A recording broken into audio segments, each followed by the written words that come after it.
Hey, good morning, everyone. Welcome back to Morning Musings. Maybe I should say welcome back, Dawn. Been gone for a week to be with my wife and some follow-up testing from her cancer surgery. Thank you so very, very much to all of you who have sent private messages of concern and prayers and love for her and for us. We appreciate that tremendously. The prognosis looks fantastic. Everything went absolutely wonderfully. We couldn't ask for anything better. So we're very, very pleased. It is so good to be back with you, however, for Morning Musings. We want to pick up today on our discussion of the resurrection of 1 Corinthians chapter 15.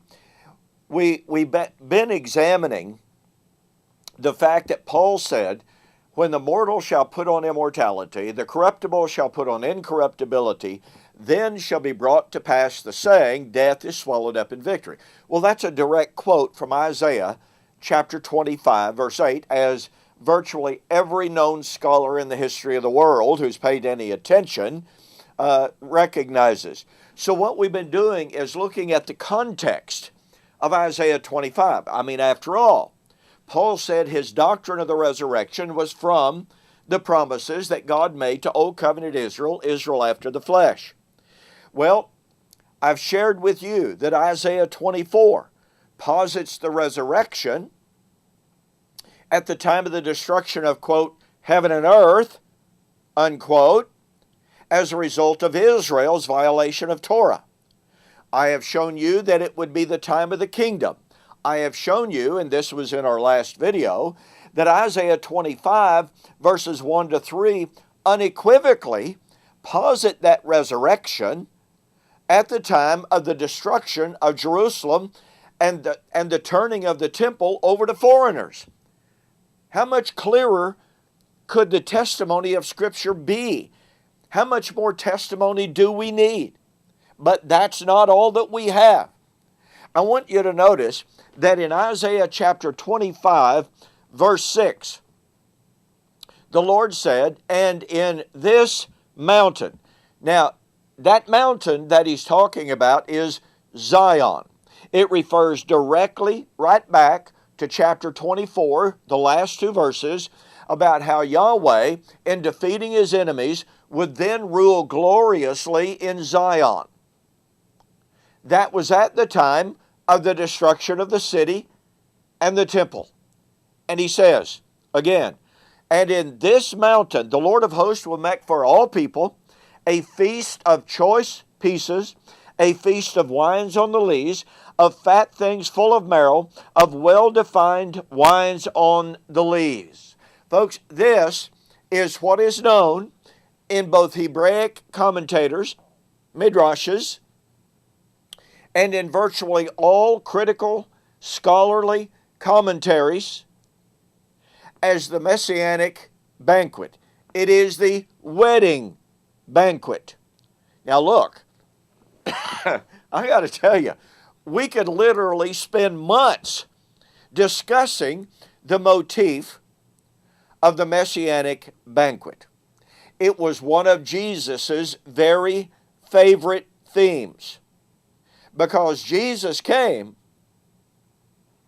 to fulfill God's Old Covenant promises made to Old Covenant Israel, to restore Israel, and the restoration of Israel is invariably posited, guess what? At the time of the resurrection, at the time of the Messianic banquet. This language is used over and over and over again. Let me illustrate. Now look, here we have the prediction of the resurrection at the time of the Messianic banquet. Now I want to share with you very quickly an incredible passage in Matthew chapter 8 verse 11 in response to the faith of the centurion. Jesus said, many will come from the east and from the west, and shall sit down with Abraham and with Isaac and with Jacob in the kingdom, and the sons of the kingdom shall be cast out. There shall be wailing and gnashing of teeth. We will be taking a look at the direct parallel to that passage later on. But notice, this is incredible. Here Jesus says that Abraham, Isaac, and Jacob would sit down in the kingdom when those from the east and the west came and sat down with them, and the sons of the kingdom would be cast out. Do you catch the power of that? When would Abraham, Isaac, and Jacob sit down in the kingdom? At the time of the resurrection. Hebrews chapter 11 makes it abundantly clear that Abraham, Isaac, and Jacob looked for, quote, the better resurrection. Hebrews 11:35. It would be the time of the heavenly city and the heavenly country. Well, that's the new heaven and the new earth, the time of the resurrection of Revelation 20, 21, and 22. When would that be? It would be when the sons of the kingdom would be cast out. Now, I've just got to share with you from my book, The Resurrection of Daniel chapter 12, verse 2, Future Fulfilled, what some of the leading dominionists believe about Matthew chapter 8, verse 11.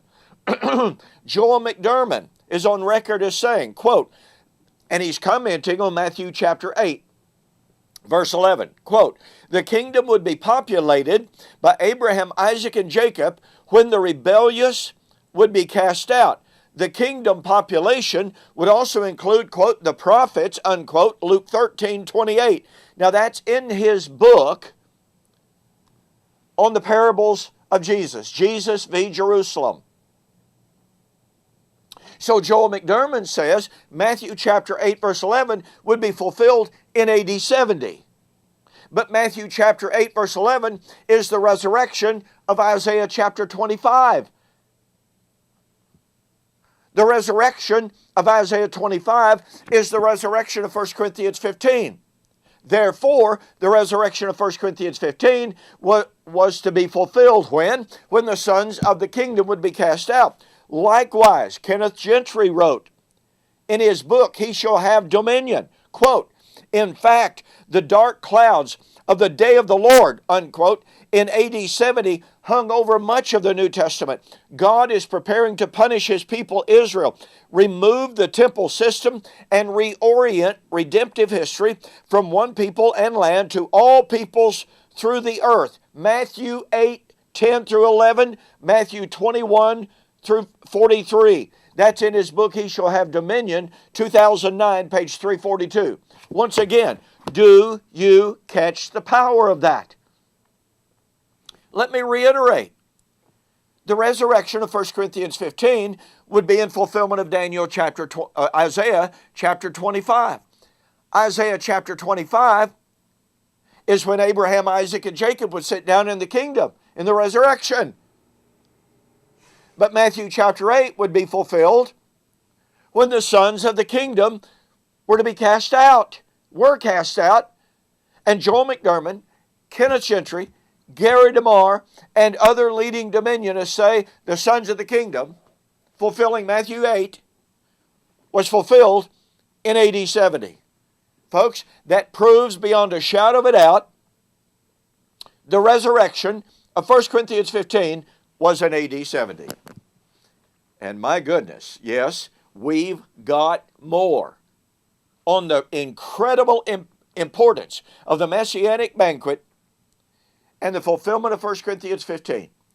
In the meantime, get yourself a copy of my book, The Resurrection of Daniel chapter 12, verse 2, Future or Fulfilled. I have this discussion more in depth and a ton of additional material. All right? Go to my website, www.donkpreston.com or BibleProphecy.com. Order the book, and I'll refund your shipping. Now, I can't do that for overseas orders. I apologize, and I'm sorry I can't do that. Just not possible. Okay, thanks for joining me for this morning's Morning Musings. We've got a whole lot more on Isaiah 25 and the resurrection and we'll see you on the flip side.